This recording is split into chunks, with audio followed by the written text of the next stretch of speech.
Hey guys, and welcome to Petrol Ped, and welcome to the all-new Peugeot E5008, a big 7-seat SUV that sits in their all-electrified range, although there is a mild hybrid and plug-in hybrid variant as well. I'm going to be very interested to find out just what this new big Peugeot is like to drive and how luxurious and comfortable it is on the inside.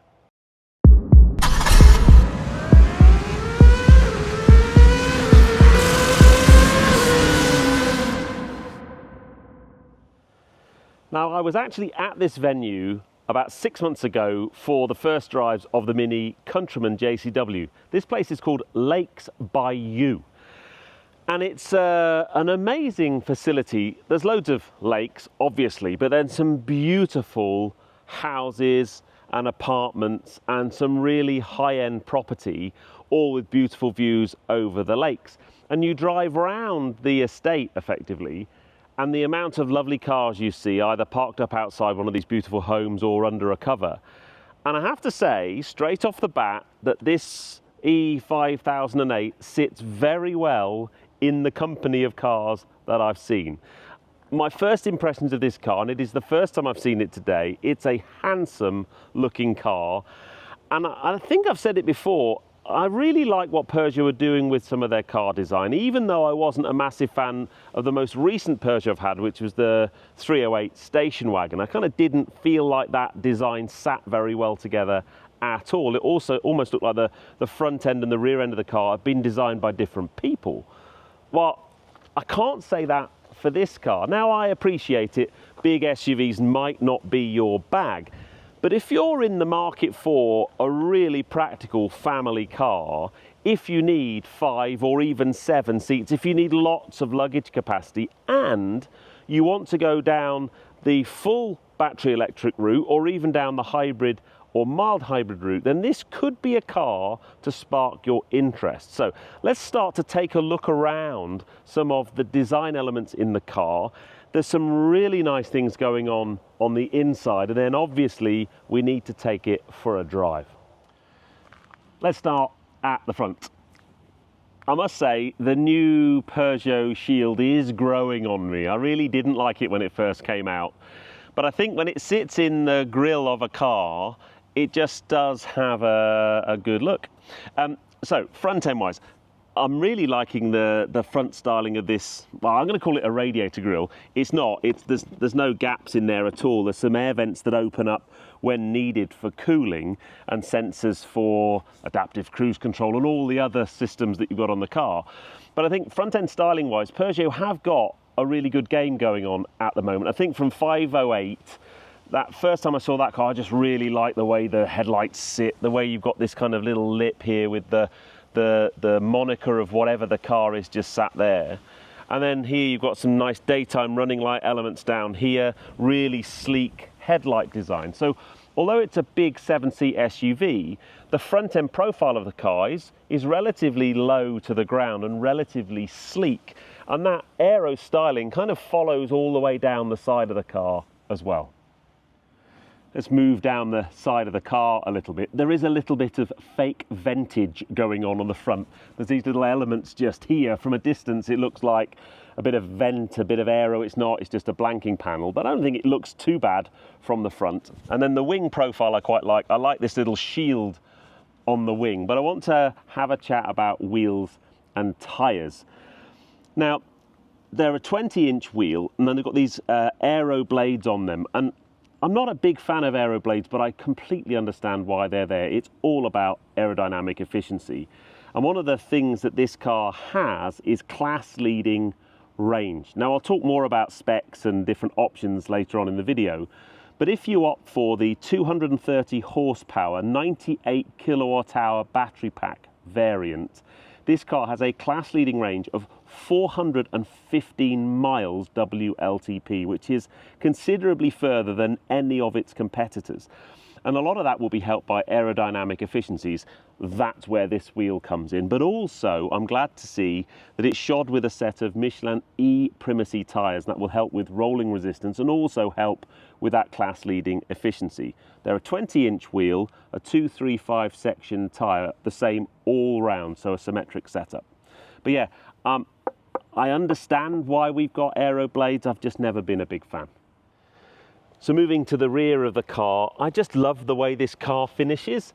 I like the kind of two-tone black roof body colour and then this little lighter gunmetal grey element round here. And then you come round to the lights, the lighting elements are lovely. You've got the kind of designator just here. I think the rear of the car looks great. If we open up the boot, one of the things I would say is, so the boot opener is just under here, and I'm going to struggle to get it on camera. It's an automatic tailgate, but you can feel the thinness of the bodywork there, and it just doesn't feel premium for some reason.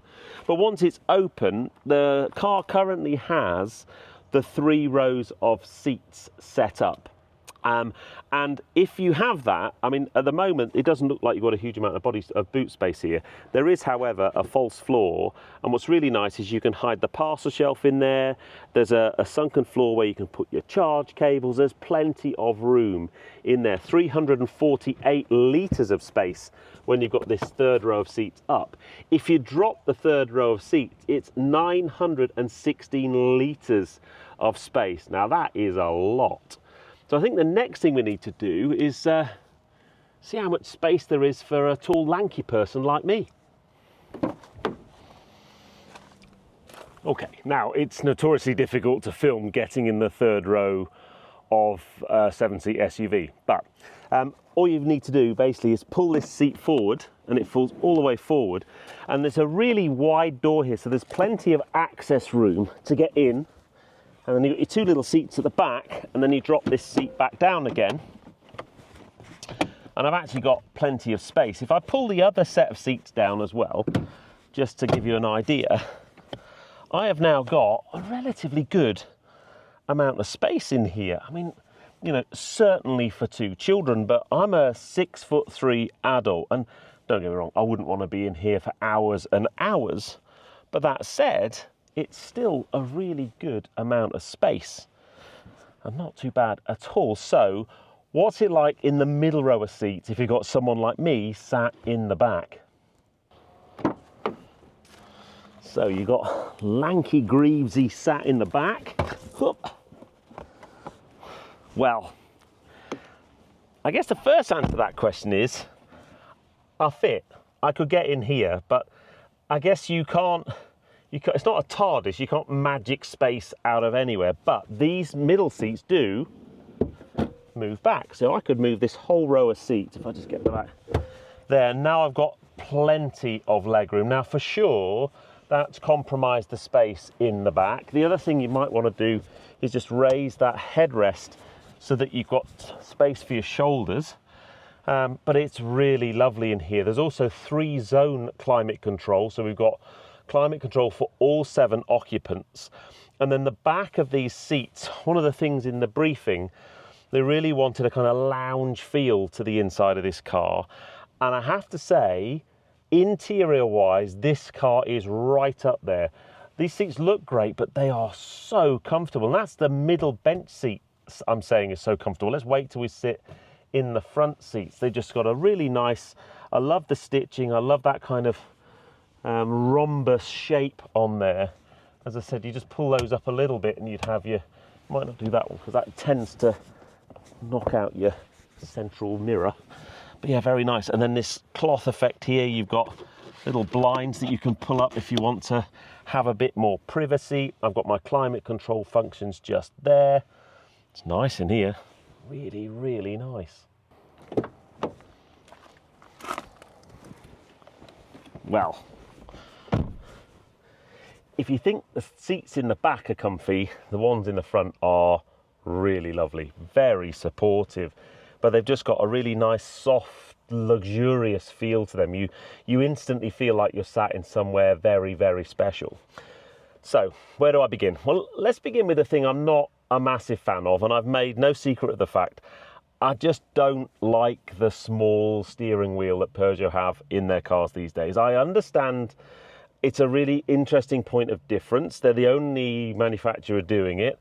If we start the car up, you basically have to look over the top of the steering wheel to get to the screen. Now that is a 21-inch panoramic display, and I think it's really nicely laid out. I haven't driven the car a great deal yet, so let's wait till we get out on the road until I give you my full feelings for it.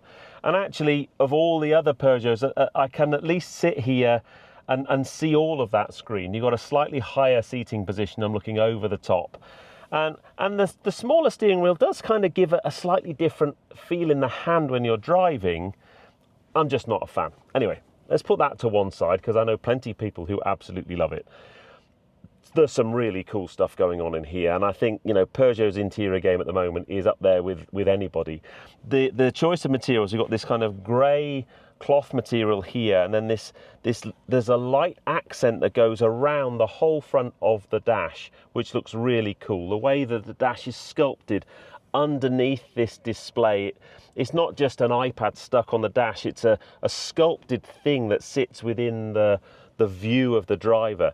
You've got this display here with the normal Stellantis gear change mechanism just there, but I actually think of all the Stellantis cars I've seen with that's the one that looks the nicest.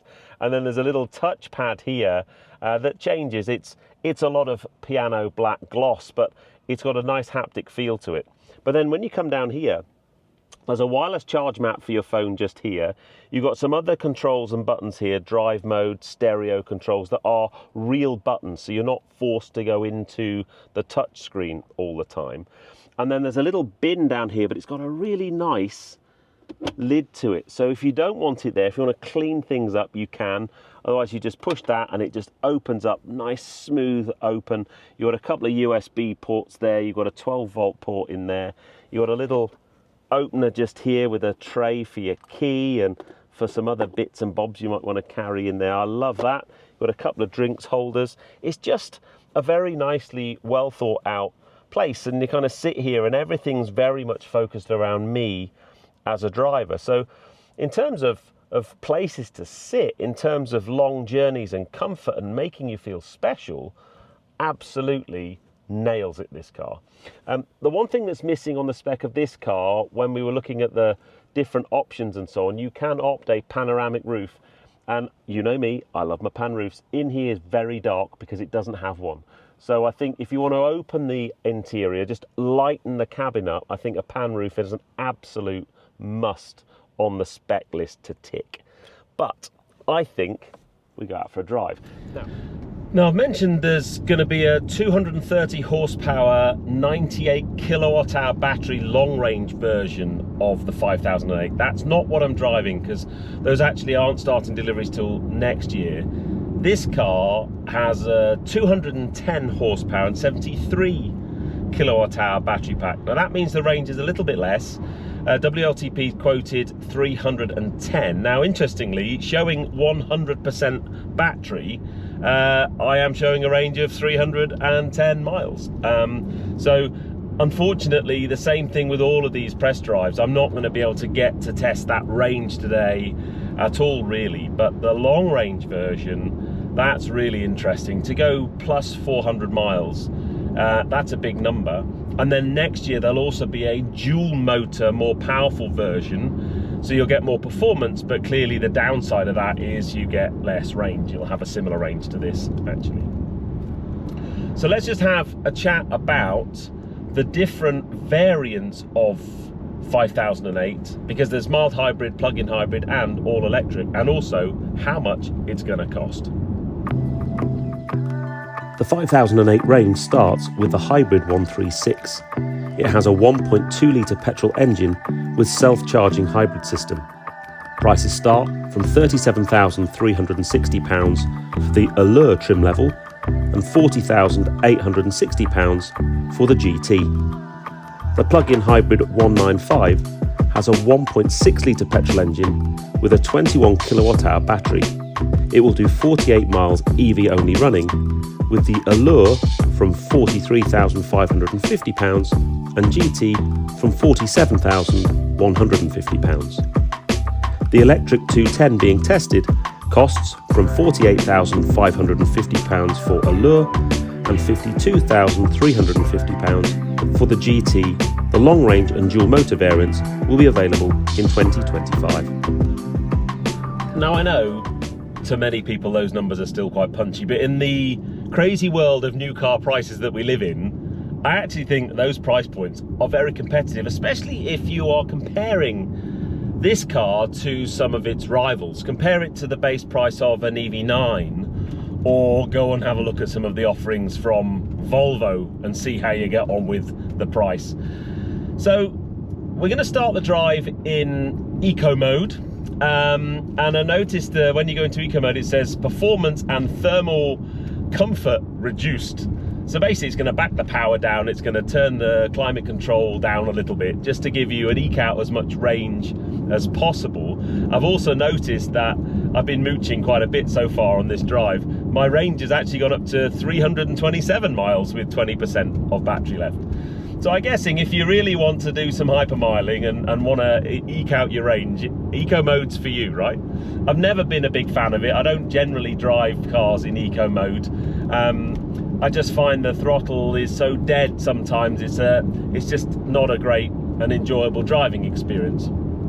I've also got 3 levels of regenerative braking, adjustable by some little paddles on the back of the steering wheel. I've got it in the most aggressive mode at the moment, which is pretty strong. It's not the strongest one pedal driving I've ever been in, but it's certainly strong enough when you're just driving gently down a road like this. When you get to a corner, you just need to release the throttle a little bit, and your regenerative braking is just going to retard the car. You don't really need to use the brakes so much, and you can just balance the car on the throttle. Ride comfort so far, very, very good. It's a little bit floaty, but I guess that's not a bad thing. It's certainly not crashy and harsh, that's for sure. But so far, eco mode, quite like that. I think what we'll now do is we'll step up into sport mode, but before that there's one in between, and that's normal. Now as we leave that beautiful Cotswold village, it really is very lovely around here, I mentioned these haptic buttons here. Peugeot call them eye toggles, and I'm starting to like them a lot. You can swipe them, they're nice and big, they're easy to reach, and they've got a nice feel to them. But if you leave an area and want to push on a little bit, you may want to turn the speed bong off. And it's one of these things, I'm getting in cars now and trying to find the quick cuts and short ways to do things. Here it's actually not too painful. You go into the eye toggles, there's an eye toggle called ADAS. You click on that and then it pulls up a screen, and you can turn off lane departure assistance and the speed warning if that's what you want to do. Unfortunately, like all cars, due to legislation, you have to do that every time you get in the car, but it's not so much of a problem. The only other thing to note is I'm using Google Maps to navigate rather than the native sat nav. The main reason I'm doing that is the little press route they've given me was on a Google Maps QR code, and that's how we're doing the navigation. So I'm not going to get to test the Peugeot navigation today. But now let's take a step up in my little drive mode selector. I'm going to go up to normal mode. So now we are in normal mode. Let's just see if there's a noticeable difference in feel. There's not normally a massive amount, but I'm expecting it to be a bit more sprightly. Now that's foot flat to the floor. It's only got 210 horsepower. That is less than my Mini, and it's a big, heavy 7-seat SUV. That said, the performance isn't disappointing. It's probably ample for 90% of the people who are going to buy one of these. If you want the sporty one, you're gonna have to wait till next year. I think you can put in orders now, but deliveries don't start until early 2025. But throttle response isn't too bad. I'm still in the most aggressive regenerative braking. Steering feel is quite nice, and that suspension is really nice and soft and lush and comfortable. It's soaking up the inconsistencies in the road brilliantly. And then when you come back down into a 30, I always like the fact when you're in an EV, you come through little villages like this and you're so quiet and you're not disturbing anybody. Very nice. but we're in the Cotswolds. There's got to be some lovely twisty roads in a minute where we can stick it into sport mode and stretch its legs a little bit. Okay, off the dual carriageway, let's pop it up into sport mode. Straight away I feel a little bit more oomph. And that is significantly more oomph than you get in normal mode. In fact, I was a little bit disheartened in normal mode. I'm thinking, oh, this car's a bit sluggish and doesn't quite have enough power for its size and its weight. But as soon as you go into sport mode, happy to report that is not the case. It's not a kind of Model Y performance speed. But then I've always looked at those and thought, you know, how many times do you need to do that? You really don't need cars that are that fast. What this car delivers is, let's just give it down this little bit of twisty, nice road manners, nice mid-range acceleration, but balanced with efficiency and range. And I think that's just so important. I wonder whether we can get any kind of efficiency displays. It's got enough go, this. For a car of its size, it's actually got quite an impressive turn of speed, to be fair. And it does have a really nice feeling on the road. Now, one of the things that's going to happen very quickly is if you start driving it quite hard, is your range is going to obviously have a bit of an issue. So far on my test drive, bearing in mind I'm kind of driving it reasonably enthusiastically, I'm averaging just over 3.2 miles per kilowatt hour. And in the press briefing, it said this car will comfortably do in excess of 4 miles per kilowatt hour, which is where it gets its range from. It's a very efficient drivetrain, really efficient aerodynamics.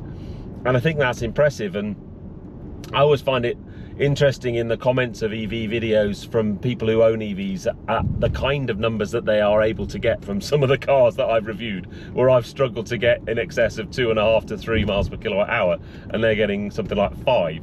I'm sure if you drove this in eco mode, if you were gentle with the throttle and just drove it as a normal everyday car, didn't do too many kind of dual carriageway miles, you know, mid 4 to 5 is probably something that you can hit. I haven't got the opportunity today in such a short amount of time with the car to really put that to the test. So what are my final thoughts on the E5008? Well, first up, I'm really impressed. It's a very nicely designed car, externally and internally. The interior spec and the trim and the choice of materials is really very nice. It feels very premium in here. And it's nice to see a car that has a range of drivetrain options. So you don't have to go full battery electric with this one. You can have a hybrid if you want to. You can have a plug-in hybrid. It is worth noting, by the way, that if you go battery electric, there is no front boot. Underneath the bonnet is just motors and all that kind of stuff.